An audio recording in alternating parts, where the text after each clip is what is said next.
Tracy Amigos, former football coaches turned insurance agents to talk about Texas Aggie football. All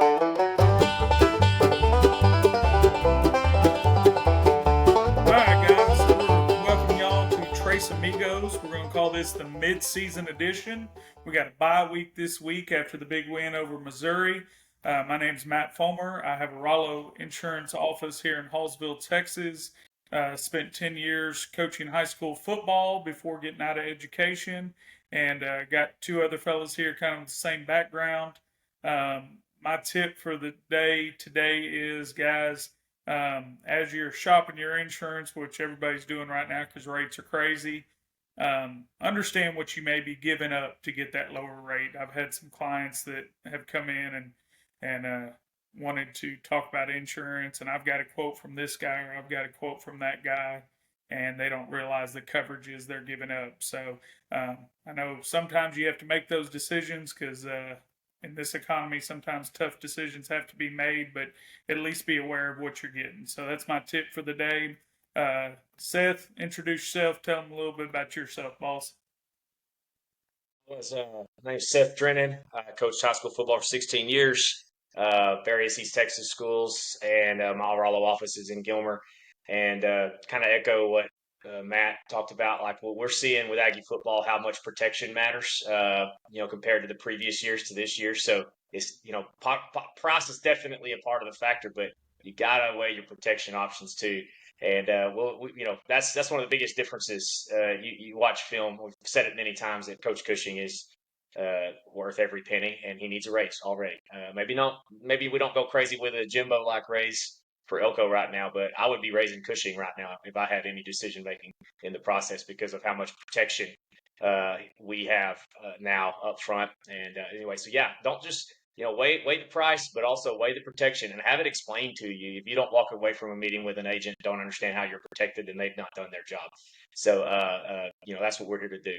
Mark, go ahead, man. So I would say, obviously, what they said is 100% on spot. But just this week, just some things that have happened. Had a lady come in the office dealing with a bond from another agency, but that agency was 30 miles away, and she had some issues when she dealt with the state with that, and some corrections needed to be made. So I went through the process of helping her, even though it was a bond that I could have written, same company.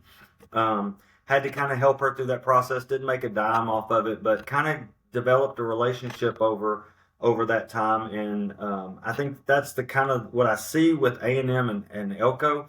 Elko is not a day one, we're going to win the national championship and make all these promises. And he is step by step, very thought out. He's building relationships not only in Aggie land, we saw that in the spring. He's building relationships with his players and his coaches, and he's building this thing for the long term. And that's what my agency here in Carthage. I coached for 20 something years and was a part of football for almost 30.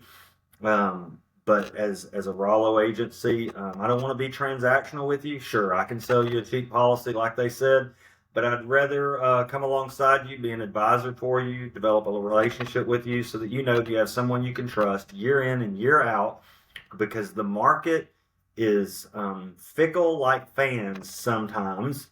And the market, what thinks is good today is not good tomorrow. And so as that goes over time, the stability, we want to come alongside you and be the stability in your insurance world, and someone you can trust, someone that you can pick up the phone when you have a need or concern, and someone that's always here to help you. Whether or not we can always do a great job, sometimes the carriers in the market dictate that a little bit, but in the end of the day, we want you to know that we're someone you can trust, and we want to partner with you. So we're here in Carthage, Texas, the city of champions, and so come see us. All right, so we're gonna go over the good, the bad, and the ugly of the Missouri game. Honestly, there wasn't a lot of bad or ugly, but there definitely was a lot of good in that game. Me and Seth will go over the offense. My good for the game was Wigman. I know that's like the easiest pick in the world, but man, looking back, he had over 80% completion rate.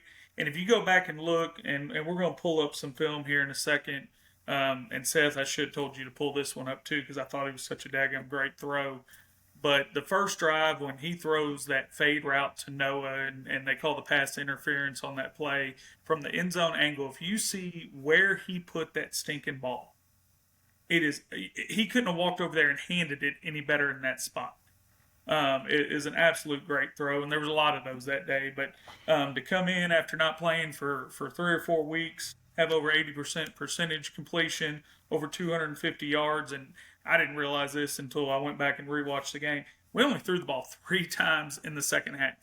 3 times. Now, when your first play of the second half goes 75 to the house on a counter play, you really don't have to throw the ball. But it goes back to him only having 250 yards. If this was a game that was maybe closer where he had to throw the ball more, he might have went over 400 yards in this game the way he was dealing it. And so, you know, it's a tough call for a coach. And I give kudos to not only Reed, but his dad. I don't know if y'all saw the interview a couple weeks ago when he was getting his first start. And they asked him, they said, what do you think about when Wigman comes back? Do you think your son should still be the starter? And his dad's a coach. And his dad said, I don't think a kid should ever lose a starting spot because of an injury. And so it's got to be an awesome feeling if you're Elko or Klein to know that I can make this decision and know I'm going to have that dad's support. And if you follow Reed on social media, I'm sure the kid was disappointed. He's a competitor. He wants to play. He wants to be the man.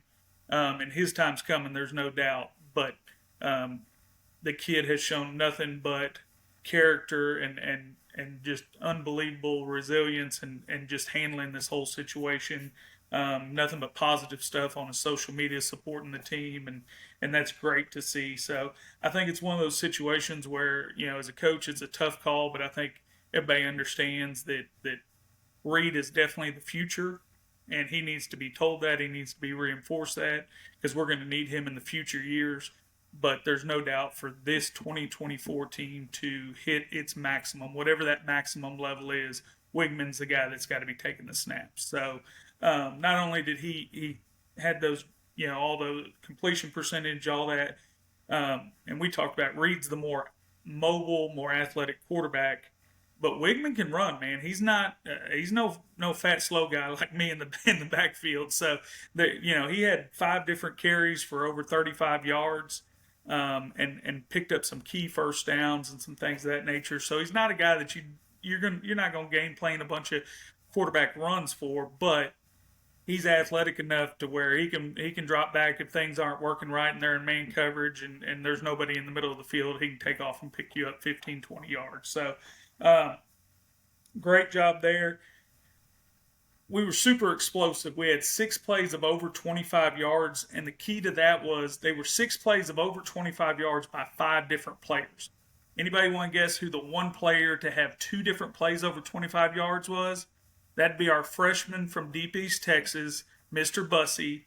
Had two catches over 25 yards, and if they keep that kid, man, I could show highlights of him just on blocking on wide receiver screens, on his route running, figuring out how to come back to the ball on curls. Heck, that play that Wigman throws the ball and it should have been picked off, he turned into a DB and saved us there. I mean, the kid's special, there's no doubt, and it's getting better and better each week for him. But the key is understanding Reed's going to get there, but where Wigman is right now. And so Seth's got it pulled up here. I want to go to a dig route that Reed threw against Arkansas, and then a almost same route that Wigman threw against Missouri this week. So this is the Arkansas game. He's got dig coming across the middle here if you want to play it. And just look at the ball accuracy. Stop right there. Stop it right as they're coming across so they can see the separation. Because the receiver had decent separation here. So right there. So if he puts that ball out in front, he's going to catch that no problem. Okay, not a huge separation, but enough for what you would expect a SEC quarterback to put it in. He ends up throwing it high and behind him. The cornerback breaks it up. Okay, so go ahead and run it. Okay, so now this one here. And pause it so you can see the coverage. I want you to pause, see how tight this coverage is, because we talked about how there was separation there. There was not much separation there. I mean, that there might have been a PI called if we don't complete this. But Wigman puts it out in front. Receiver makes a great play on the ball and catches it. And that's the difference right now. I think Reed has a super bright future. I don't want to criticize that kid at all. That kid won all 3 games he started, 2 SEC games, all that. But right now, for A&M to reach its maximum potential for 2024, whatever that ceiling is, you can see why Wigman has to be the guy. So So I want to say that, this. This is like when I was watching the game, the thing that I saw, because if you go back all the way to Notre Dame, the knock that we had and coaches had, and maybe even some sports media people that accidentally get it wrong every once in a while, was his pocket presence. Well, Seth, if you can kind of go back to right before he throws the ball, I saw this live and I went, Oh yeah. oh my, this is a different dude. Like this was our first 3rd and 8, but it was when he was in the pocket, Yep. and the pocket started to collapse. He did not blink. He didn't get happy feet. He stood in there and he threw an absolute down. Look at this pocket when he lets go of the ball. And the Wigman of week 1 would have already bailed. He would have already well, tried to find his escape and route. not only that, he had such a great platform because, like you said, he kept his feet. He didn't have happy feet. He had a great platform underneath him, and you saw that all day. I don't know if I don't know what happened in game 1, but I know he has obviously corrected that because his feet were not happy at all day. He had great platforms every time he let go of the ball. There was another play, I think the one that he threw to Walker, and we don't have the clip of it, but he kind of bails out to the left, and even then he gets his feet underneath him, sets his feet, and makes a good throw. He, And so it was a huge difference between what we saw game 1 and game 6 or whatever. But I was glad to see him back. But those are the type of throws that you know differentiate. Everybody wondered, why'd they go with Wigman? Why did nothing against Reed? I think Reed has a super bright future. I love that kid. He's fun to watch.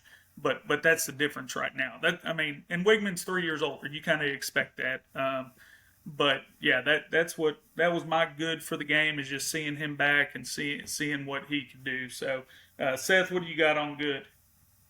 Yeah, I'm gonna piggyback off of y'all's Connor Wigman talk. I mean, he from what I understand, this is just from me watching film, all right, and just kind of pulling my own deductions, is that still don't think his shoulder's 100% because he definitely didn't throw some of the deep. He had one deep ball for sure, and he saw it, and then he checked it down, and I think it was one of those like I can't throw the ball 60+ yards right, and I needed that ball right there, and so, but that's what was the beauty of it was the thing, like we pointed out with the drag route. Not only that, and there's way more clips you could use to show this, but like he progressed the passing game and was able to hit the check down several times. And if you watched film, you watch how deep Missouri played defense early.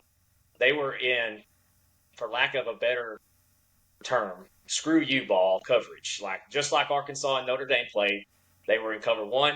They were like, hey, you're not throwing the ball on us. We're not even aware. We're not even afraid of the ball getting thrown on us, and we're going to load this box up and stop your run game.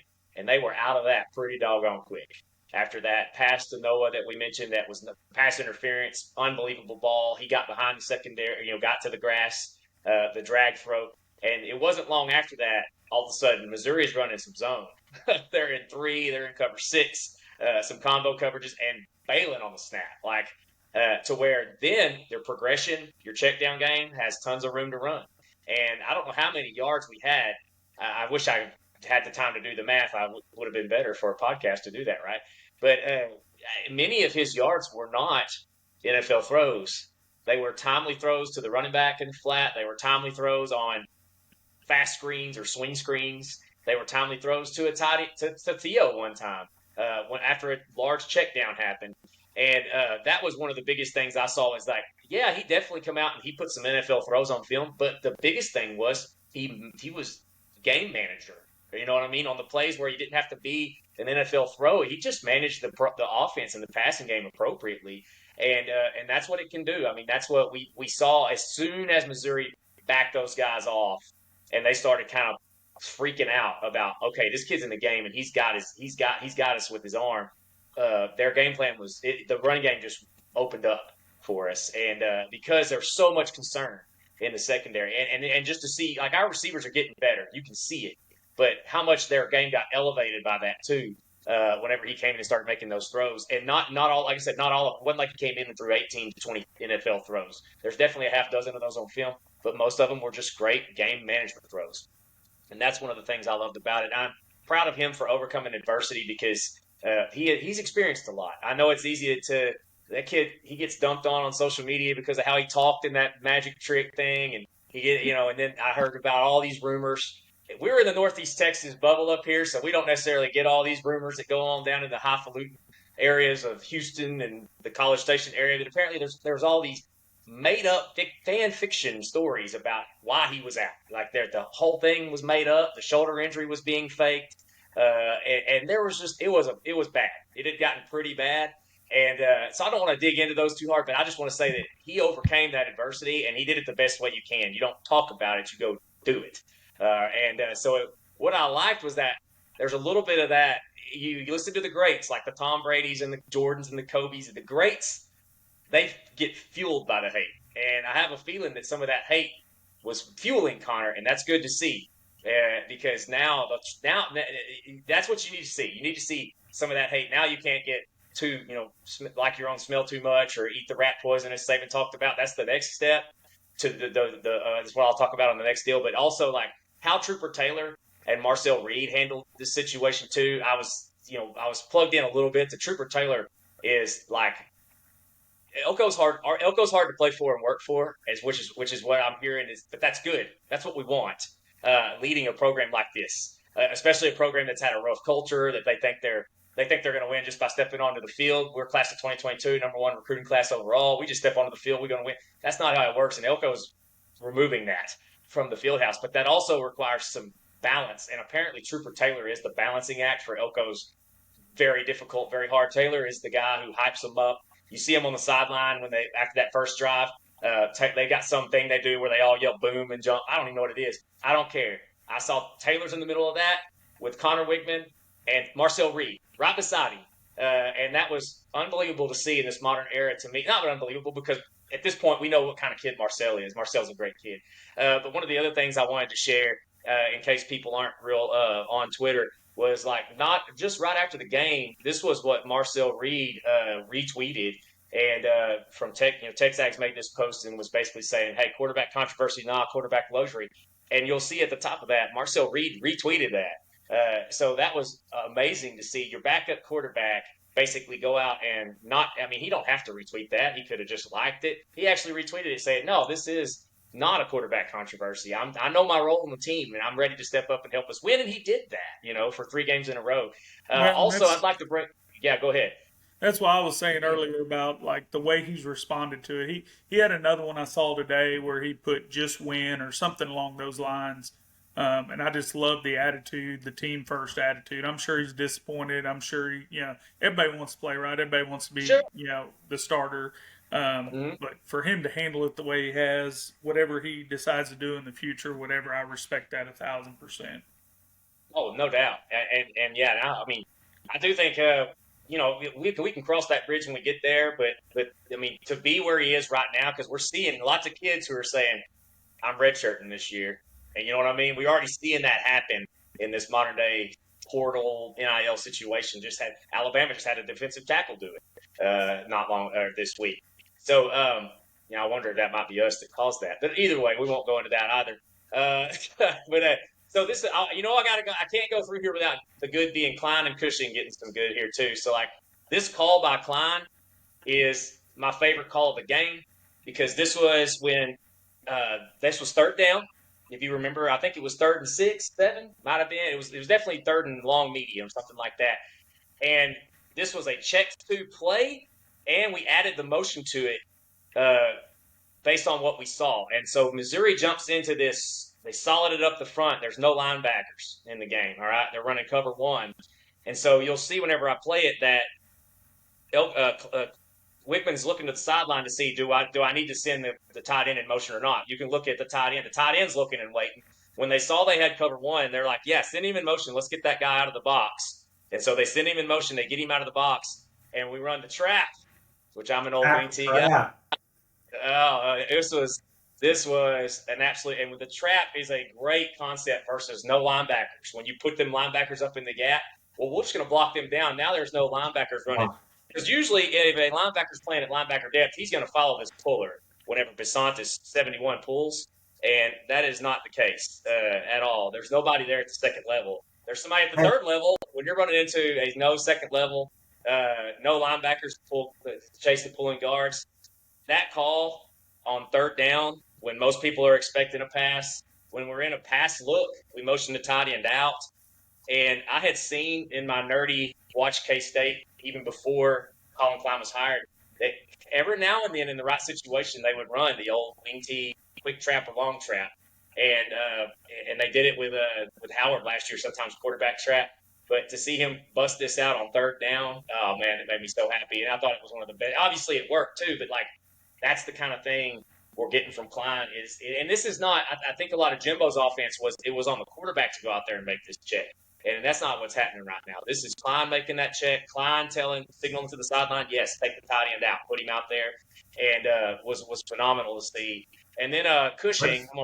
Let's not forget here though that let's not that defensive end trapped himself by running upfield in a jet situation. Yeah, he said thank you very much as he ran by. Easy. But it was third and long. So he probably was. You know what I mean? He was thinking we got to go get. We're bringing some pressure. We got to go get the quarterback. Yeah, exactly. And so this is one of the number one run schemes we do. It's called if you look it up, the technical term for it is like pull lead. Some people call it pin and pull. This is because I had a guy ask me today, like, "What do we ever run in the outside zone?" And I said, "No, we don't. We run a different scheme that doesn't require as much coaching."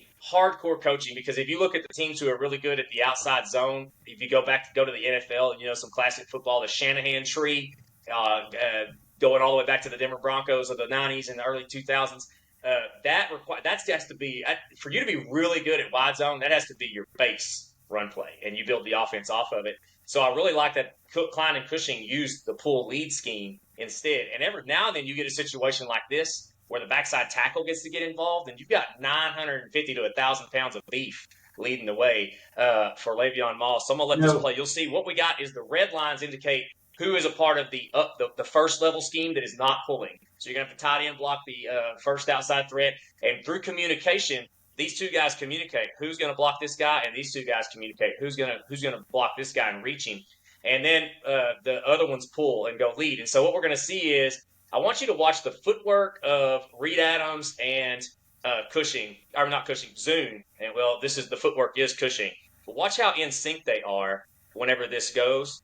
And it almost looks like they're robotically in the exact same. I mean, their feet couldn't be more the same.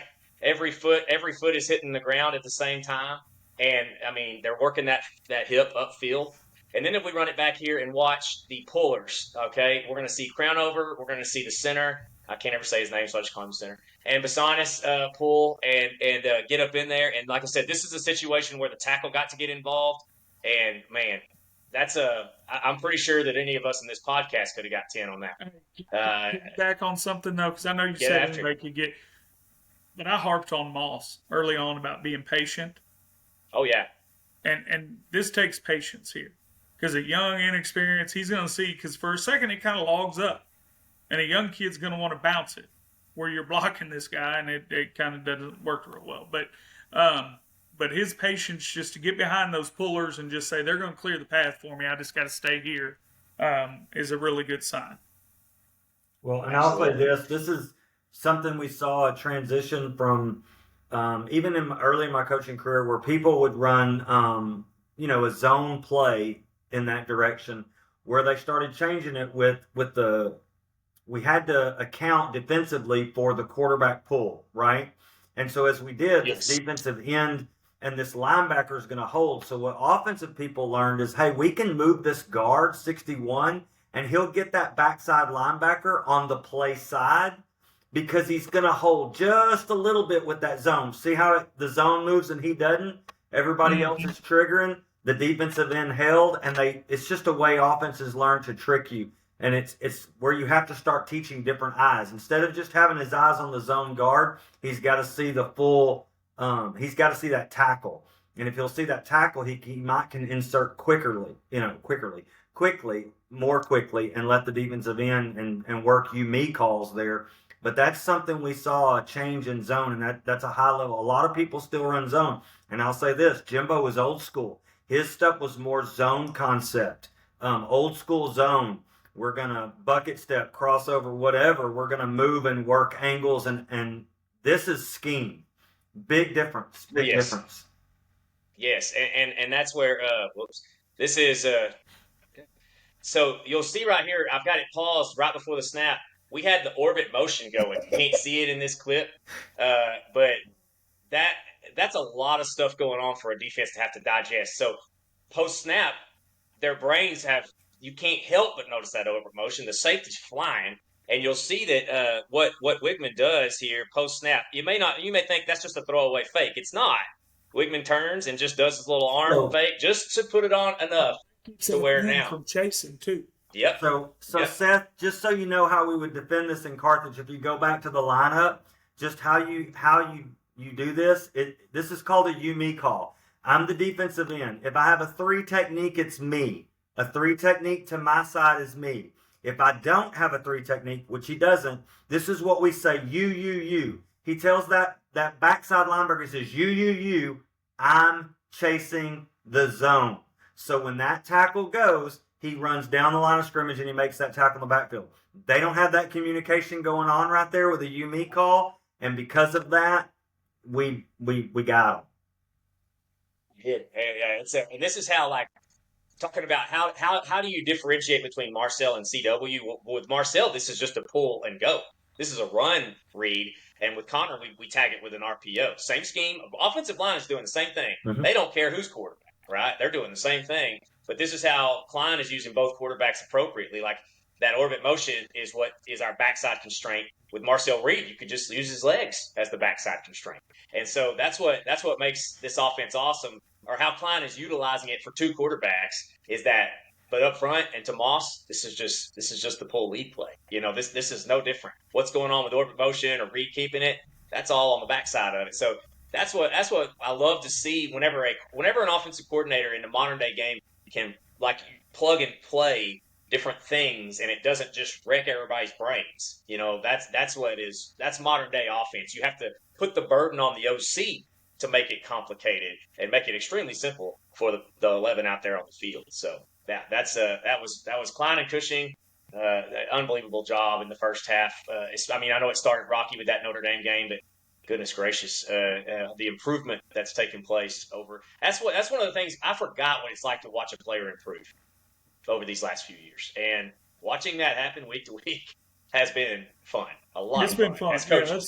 Yeah. I was talking to a buddy the other night, and I said, I've really enjoyed doing this podcast. And I once again appreciate people listening, but for me personally, I just like watching kids getting better, and you can see them getting coached. Yep. So the bad for me, and I hate to bring this young man back into it, but the bad for me is Mr. Kent Get Right. And I'm not going to mention his name. We all know who he is. The frustrating part is he is so unbelievably talented, and he could help so much. But whether it's punching a kid in the McNeese game because he stole your mouthpiece, or shoving an official this week. I know he didn't know it was the official, but you don't. Ain't nobody told me, Coach. Ain't nobody told me. That's right. But if you're not out there shoving anybody, then you wouldn't have shoved an official. And so, I'll be honest, Mark. You'd already left Carthage for a little bit before you came back, but he reminds me of a young man that ended up playing at A&M that I got to coach at Carthage, Isaiah Golden. I actually coached Isaiah, by the way. I was his were you position still there? coach. Okay. I didn't Let's be clear. Sorry. I was his position coach. Okay. Coached him every day. Yeah. And so you probably remember this story really well then, too. And so we're playing center. And the offensive line, obviously, you got to understand, Isaiah's 6'2", 300 pounds, and runs a 4.7 40. So your typical 4A offensive lineman that's 5'10", your typical offensive lineman at the 4A level that's 5'10", and 160 pounds has a little problem blocking that. I can understand that. And so he kept putting his hands up in Isaiah's face mask and putting his hands up in Isaiah's face mask. And Isaiah kept telling the official and kept telling the official. And and at one point, there was a play that the offensive lineman gets his hands up in his face mask, and Isaiah made eye contact with the official during the play while the young man's face is up in his face mask. So Isaiah starts yelling at the official, and he says, "I know you saw that. I know you saw that." That's and he not said, how nicely he said it. I'm trying to PG Oh, okay. I know what he said. And so, and so he said, "I know you saw that. I know you saw that." And he said, "Get back in the huddle or I'm going to throw a flag." And at that point, Isaiah told him to throw that Yes, he expletive. did. And the official did. And the official kicked him out of the game. And our head coach said, "But you didn't give him a warning. You didn't give him no warning. You can't kick him out without a warning." So that's just a funny story to tell you how Yes. close. And I'll tell you, one of the things that I told him after the game was that dude weighs 165 pounds and will work on a chicken farm the rest of his life. I don't think it needed to be brought to anybody's attention. I don't think Yeah. I don't get mad when flies fly around my head. I just swat them out of the way and I move on. Yeah. So my point Yeah. was that and I don't know why, but Mr. Can't Get Right should have already been kicked out of 2 games this season. And Yeah. somehow he hasn't. But he's going I to know. cost us at some point if we continue to roll the dice with him. At some point, a zebra's shown his stripes, and I love the kid. He's got great talent, but it seems like every time they give him an opportunity, he gives a reason why not to give him the next opportunity. Yeah, I think I wish he'd have been thrown out of the McNeese game because then he could learn the lesson. Because we see with Brooks and his tackling technique, he's been thrown out twice, and he's starting to Yeah. correct it to the point that he just yeah. grabbed the guy and held on, and it wasn't how he normally does things. Yeah. That's If exactly they don't right. teach him the lesson now, it's going to come against That's somebody my who worry. really got to That's beat. my worry. We're gonna be playing LSU or Texas, and we're down on the goal line and needing to score, and he does something like that. So that's my bad, Seth. What do you got? Well, I'm gonna. It's like a proactive bad, okay, and talk about. So, okay, we did it. We came out. The proof of concept game has happened for Coach Elko and the players. Look at what we can be. And now you got 2 weeks to marinate on that. Most of us Aggies are used to being ticked off during the bye week. We're usually going, well, if Bama loses twice, we've got a chance to win the. And so now we're sitting in the driver's seat, and can't be in a better spot just about for the conference at least. Yes, we can be 6-0, but for where you want to be, you can't hardly be in a better spot. So now it's like that stuff that Coach Saban always talked about, rat poison.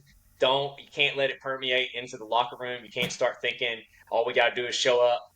We just show up to Mississippi State. You'll So, take care of Seth, itself. what you're saying here is all these years we've wanted to be Bama. After this last weekend, we want to try not to be Bama.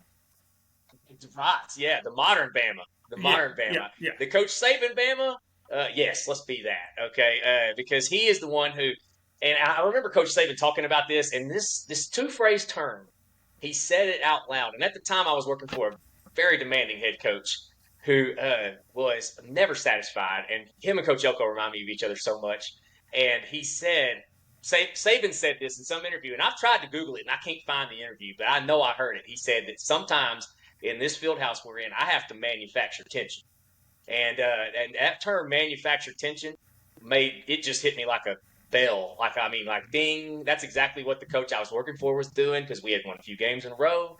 And so, anyway, it was like, oh, that's exactly what. And so Coach Elko is that's going to be his biggest challenge going forward is he's got to manufacture tension for his coaches. A head coach is a lonely job because you have to make yourself tense, and then you have to make sure your assistant coaches stay on the ball and stay sharp. Then you got to trickle that down to the play.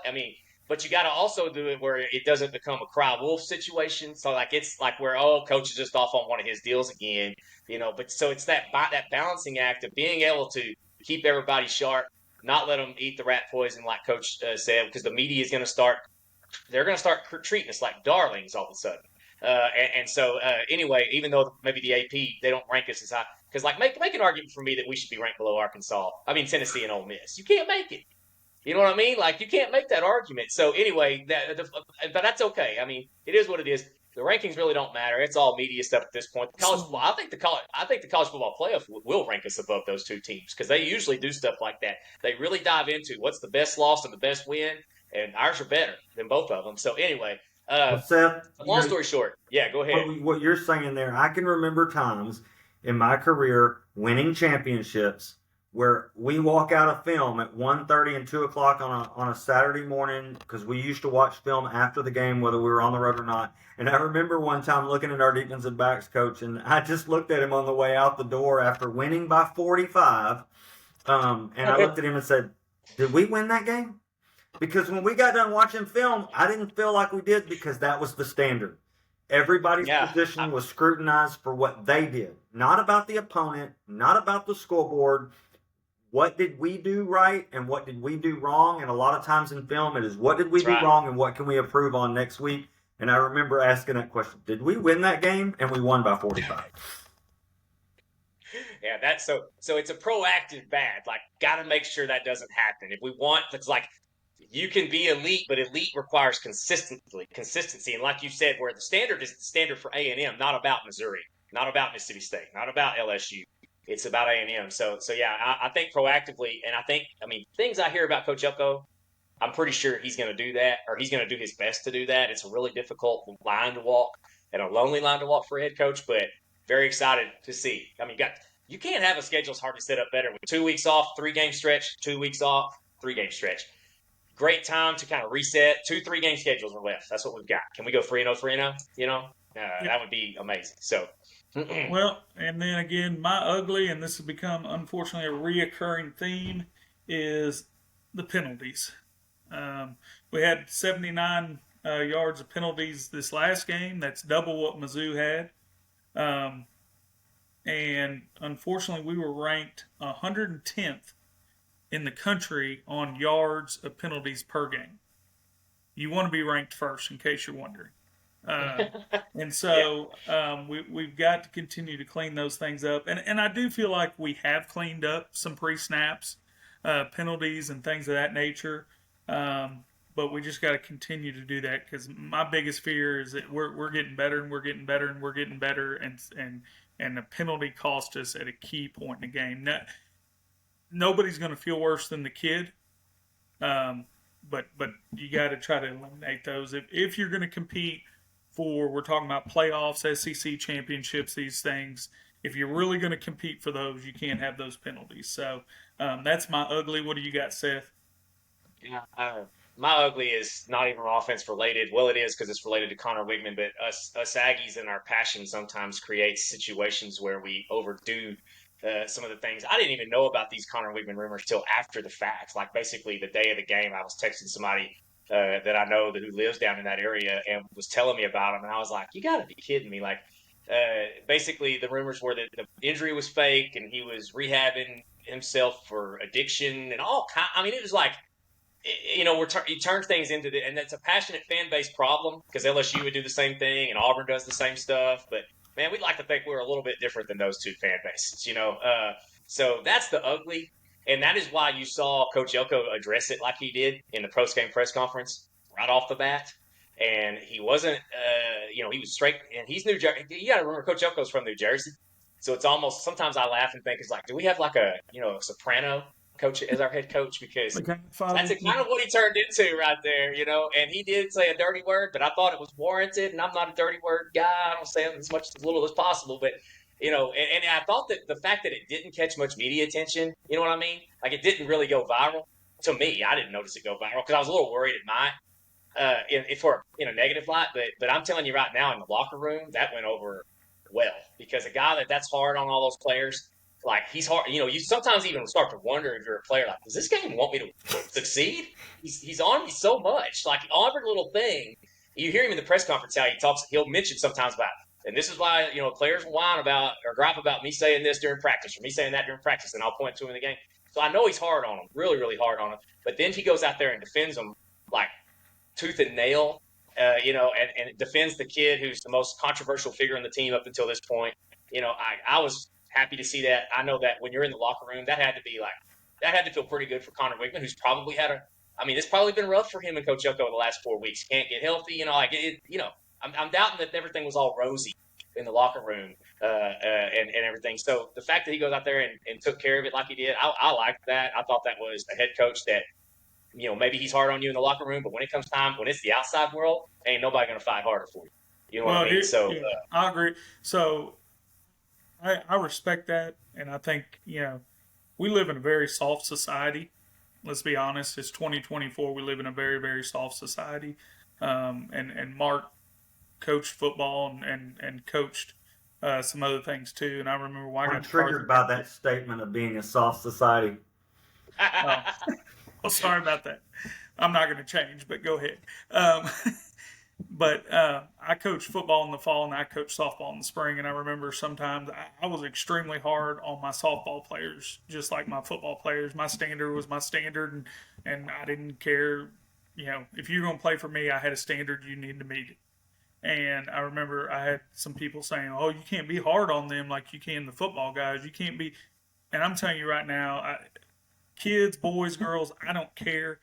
If they know that you'll go to battle for them, just like Elko did in that press conference, they'll go battle for you every day. Now, you can't just be hard on them and them never see you fight for them as well. But if you build that relationship like we talked about earlier, you can be as hard on as you want on them because they know that guy wants what's best for me. And that guy wants what's best for this team. And so, yeah, I agree with you. I think that goes a long way in building that rapport and relationship with those kids for sure. So, Mark, give us the good, bad, and the ugly on the defense. I mean, they did give up a field goal there at the end. Can't. It's ridiculous. Tell us what they did well. Well, obviously we gave up a big touchdown, and then late field goal. Crap! Can't believe we're letting them score. But no, the good. Let's start with the good. The good is we are stopping the run, and Missouri was supposed to be a really good run team, and I was noticing on the top backs in the nation or in the SEC on how many yards. There's a couple of those guys we faced, and they were a lot higher up before they faced us. And early on, we were not doing a great job stopping the run, and we are now. Boy, I'd love to have another shot at Notre Dame now because this group they are so much playing better at the run game, and so stopping the run is always a key defensively. If you can make them one-dimensionally, that lets your defensive line that has got some NFL talent get after the quarterback. But you can't get after the quarterback just like we saw that defensive end trap himself from Missouri because he's just trying to blitz on 3rd and 8. But if you can just get after the quarterback because you made them one-dimensionally, that's really good. But you got to stop the run to do that. And you got to be ready to stop the run. And we're doing a great job of stopping the run. I think York is getting better and better and better. And it's just one of those things like you guys talked about earlier. Watching a guy, he's not there yet. And if I was an inside linebackers coach, which I've done before, I would still be harping on some little things on him, even though I would be telling him at the end of the game, dude, you're getting it. It's starting to come. Look, here's where you're doing good, but here's what we got to work on. And he's getting so much better. And I think you could sense that he feels it because I think you can see him. I can see him do things better on film. And I can see that when he makes the play, his excitement level, not just for making the play, but he did it right. He did it through what he's being coached to do. And so stopping the run is definitely the good. The bad, we need more turnovers. If I have to pick one bad thing, we had a shot at some, and we're going to have this defense. What's going to put us over the top against people like LSU and Texas? It's going to be turnovers. Those are good football teams.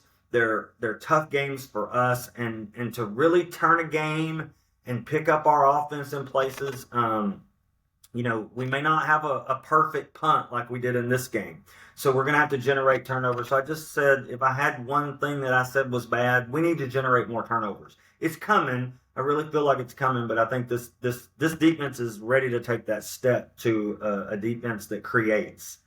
The ugly is when you look at it on film, their quarterback missed a couple of rail opportunities. One, they have a wideout and they motion a guy wider than the farthest receiver out, and they run a rail concept.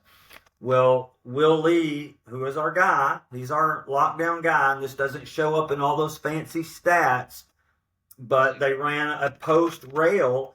and he leaned on the rail, even though the nickel guy went with the rail and covered the rail. So for a second there, he hung with that rail, and that thing is wide open, and their quarterback just overthrew it. So it doesn't look like it looks like a target that he won. And if that quarterback makes a Wegman throw, it's a big gain. And then they did it again without the motion later, and they got a rail wide open, and the rail popped wide open, and they overthrew that. So we've got to get better. Our man schemes are looking really good, and we've got some good guys in the back end. If I'm in the off week this week, we're going to show a lot of motion rail. We're going to show a lot of back out rail. We're going to show a lot of regular rail, and we're going to teach those guys, hey, are we passing this off or are we playing it? And you'll see guys do this in the game constantly, and that's a play it mentality. They may have a blitz on. They've got to learn when do they bump it, and they've got to be sure of it. And so we're still a little bit unsure on the rail. So I think that is the ugly to me, is we cannot look ugly on the rail because everybody in America at the 2A and up level runs rail concepts. So we've got to be better against the rail. So let's talk about our predictions, which I guess Mark was probably the closest. I thought it was going to be a close game. I was wrong. I'm glad I was wrong. I thought they were going to have, a couple big plays where they scored because they do have those receivers. They had one. And even then, you could argue it should have been called back since they tackled our defensive end on that particular play pretty much. You think? But and Wigman did his thing, but I said my boy Moss was going to have another good game. He had another 138 yards on, a dozen carries, over 11 yards a carry. And had 3 touchdowns. And heck, they call it the stable, right? Isn't that what they call the running back room, the stable? Oh, yeah. Daniels had a heck of a game, had 2 touchdowns as well. So don't get me wrong, I'd love to have Owens. I can't imagine what Owens and Moss could do together. Holy smokes, thunder and lightning. But that stable's doing a heck of a job. So, Mark, tell us about your prediction and how you were a little bit closer than the rest of us. So just based on the offense that we had seen with Marcel starting, I had us at 28-14. We had not been generating over 3 touchdowns a game with Marcel in there, so I had us at 28-14. I never felt like Missouri was going to score more than 2 touchdowns on us. I don't know. I watched the film. I think the Aggie coaches knew it too. Film don't lie, as we used to say. The sky and the eye in the sky don't lie. And Missouri, they're a media darling. Their coach Dinkowitz or whatever his name is. They like that guy because he gives them cute little sound bites and stuff. But just watching them on film, they did not pass the eye test to me. I said that we would run the ball on them. Little did I know we would come out slinging it, but we did run the ball on them, and we exposed the way they play up front. And I felt like we would. I said the defense would dominate. We did dominate to a certain extent because we shut them down when we needed to. And I did say my bold prediction of the week was that Wegman would play. And I felt that coming from the atmosphere. And I think Elko held him out till he was perfectly ready and comfortable because it would be easy. I think Jimbo would have pushed him in Arkansas thinking we got to beat Arkansas. And he might have pushed him a little early. And Elko's like, nope, this is not a today thing. This is a program thing. And what was best for the program and what was best for Wegman was to hold him out till he was ready. And he did that. And Wegman came in and played well because of that. And I told you Wegman would play.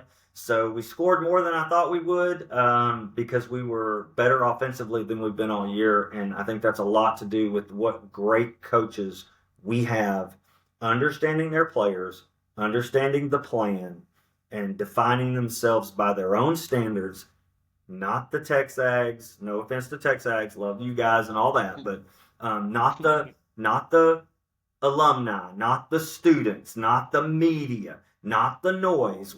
A&M shows to be a coaching staff that does not define themselves on that. They define themselves on where they are today and what they can do. What is the next step in the process? And Elko and his coaching staff have done a great job with that.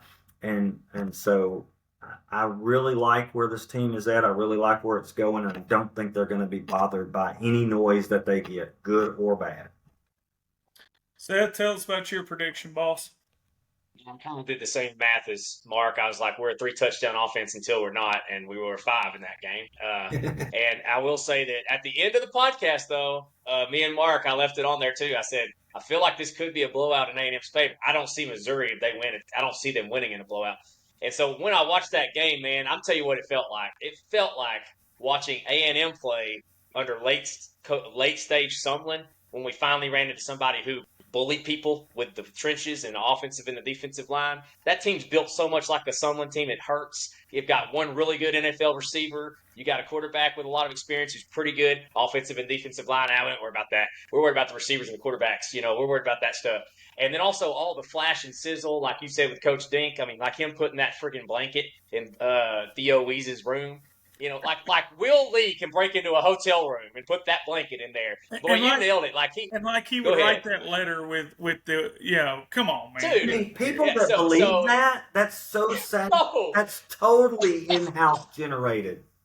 Yeah, and that's what you said, Mark, is like he's a media darling because he gives them the sound bites and he gives them the content, right?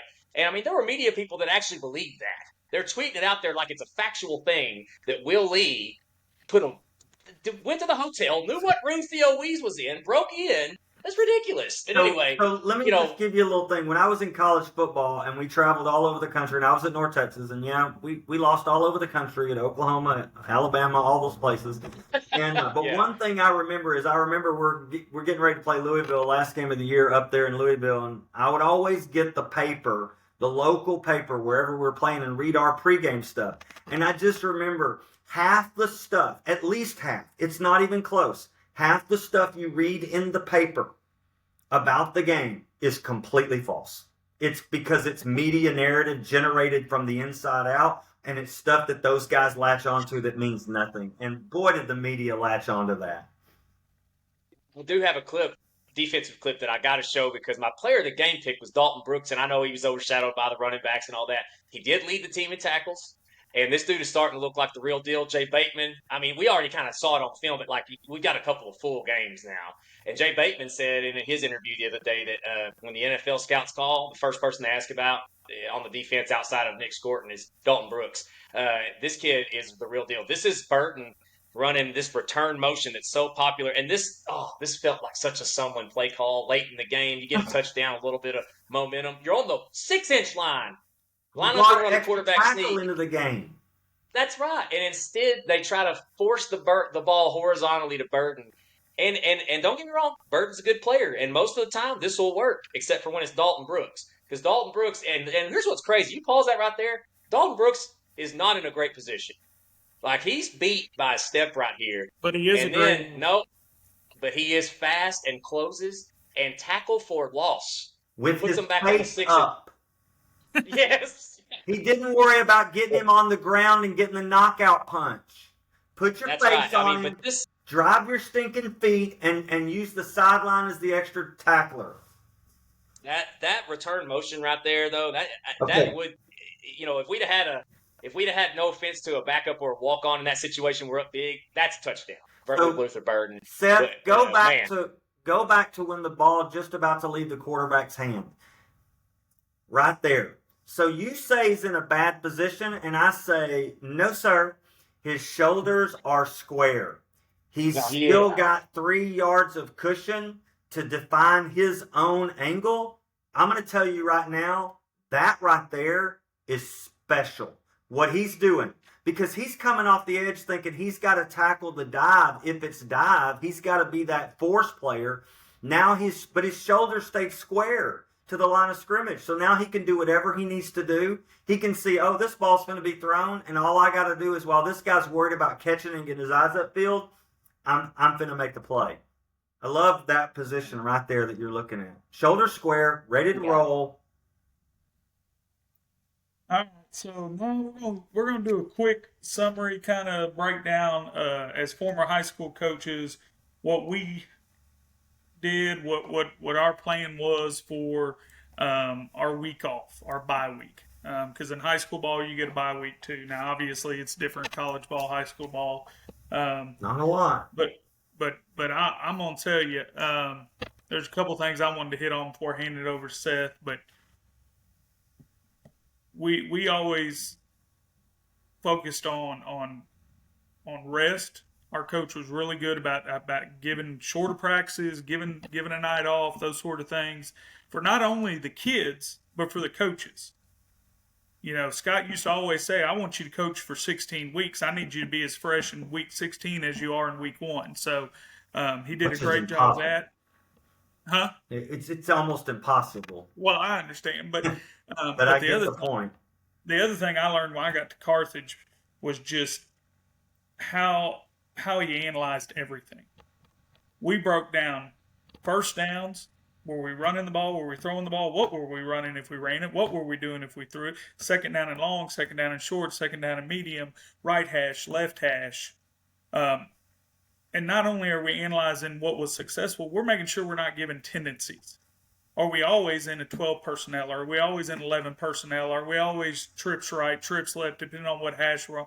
You know, anything that we can self analyze and become aware of, because I can promise you every college and high school is doing the same thing. They're evaluating you to try to pick up any tendencies. Is that left guard when they run counter left? I'm sorry, when you run counter left, is the right guard? Is he dropping one leg back further than the other that we can pick up? You know, all those things, spacing on routes and receivers and where they line up. I mean, all those little bitty things. This is a week that you can focus on those and try to clean those things up so that, like you said, Seth, you've got 3 games, break 3 games, and we can try to make sure we win these next 3 games. And so I'll let Seth take over at this point, but I don't think people realize how much analyzing. I think Buzz said it.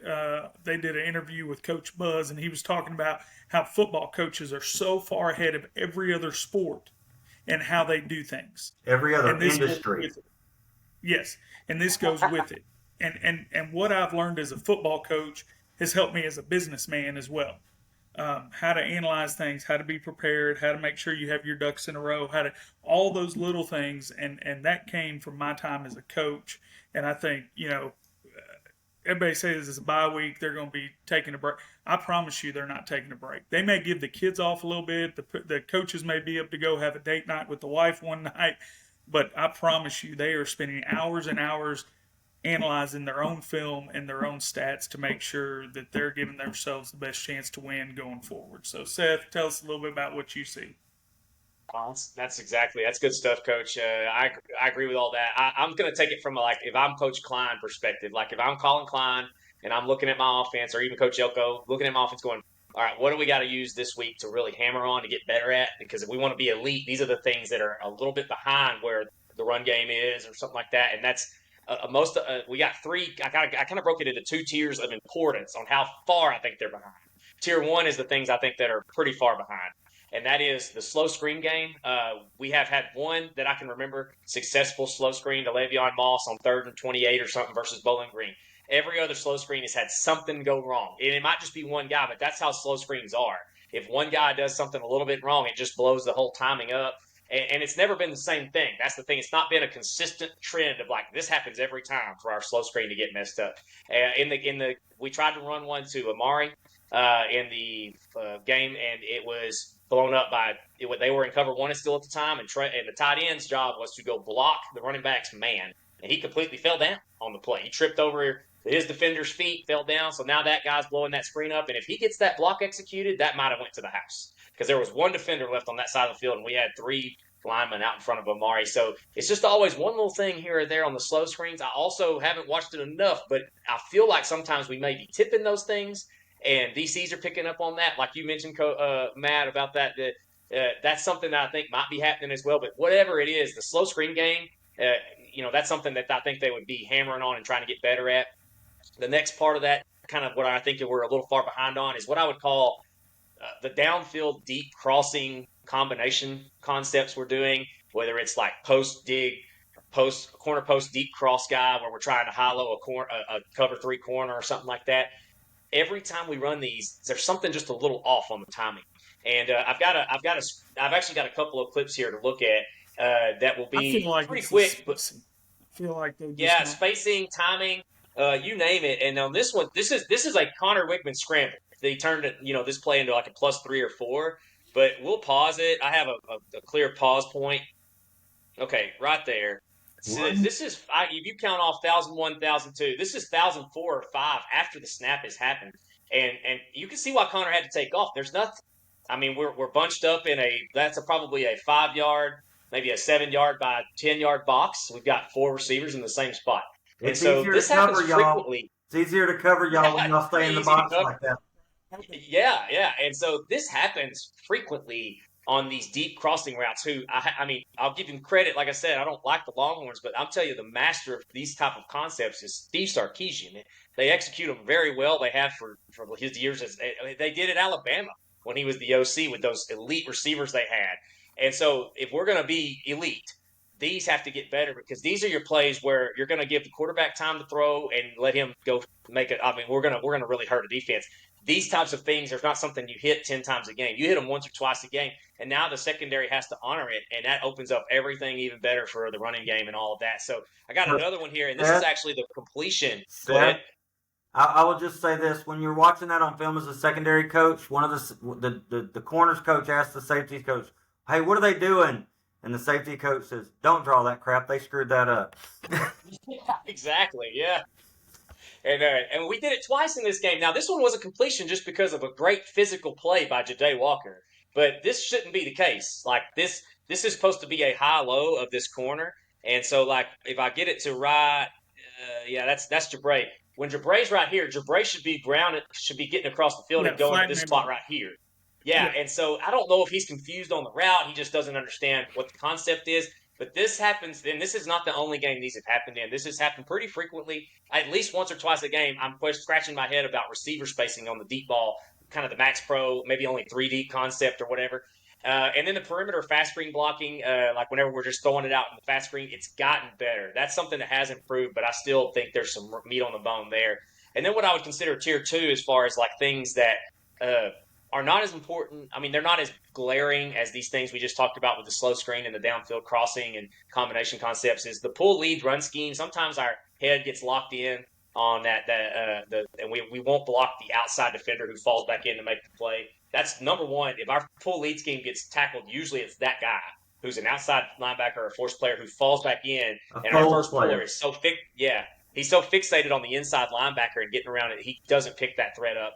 That's a minor thing that I bet Coach Cushing is, and they're already so good at that. That's an easy thing to fix. I will do say some drills, One of the things that made us different at our level was our ability to teach our force guys how to fold and where to line up in space to be a fold player. I don't know that I've faced many people at the high school level who ever adjusted to that, and we just owned them. Yeah, I mean, it's a good technique, and it works against our own very good offensive line unit on occasion. Jet sweep timing is another minor one. I feel like the timing's always a little off on that, maybe a little early. Also, if you look in the last game, Amari's blocking path on the jet sweep, it's very hard for the running backs. They have to run flat and wide, and it's a big old arc. It looks like a fish hook if you execute it appropriately, and it's very easy in the game to kind of forget that path and trust it, and you just run right at the defender, and that makes it very muddy for the ball carrier.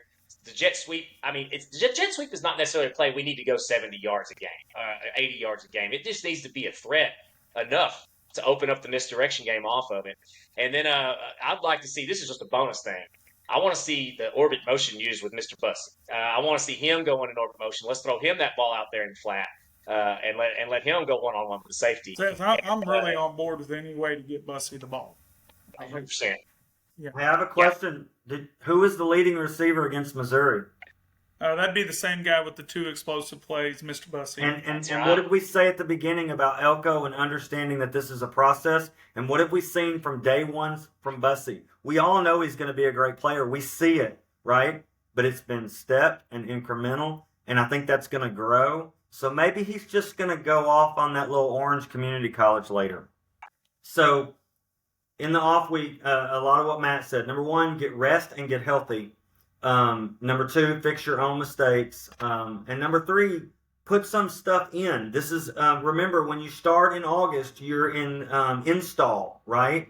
Well, there is the second install. We always had that built into our stuff. We had 3. We had August install, off week install, and then playoff install. So now it's time to add. We've coached some stuff. We've gotten better at some stuff. We're going to clean it up. We're going to polish it. We're going to get healthy, and we're going to install some new stuff that people haven't seen, so that in this next 3 weeks, as they prepare for one thing, they're going to get something new. So those are the keys to the off week for me. Rest, get healthy, clean up what you need to clean up, and then install the new stuff. I agree with you, boss, and appreciate everybody listening in. Man, this has been awesome. I've really enjoyed this, and I can't believe how many people actually want to listen to us. We've had over 300 views the last 2 weeks on YouTube and Spotify and all those different outlets. And once again, thanks to TexAgs for letting us, post it on their website and share it on there. And so just appreciate y'all listening in. We're 5-1. Got to keep getting better, and no telling where this team can end up with a 12-team playoff format. So, Matt Fomer, Rollo Insurance Hallsville signing out, and gig 'em. Y'all have a great week. Boomer Center. Boomer Sooner, that's right.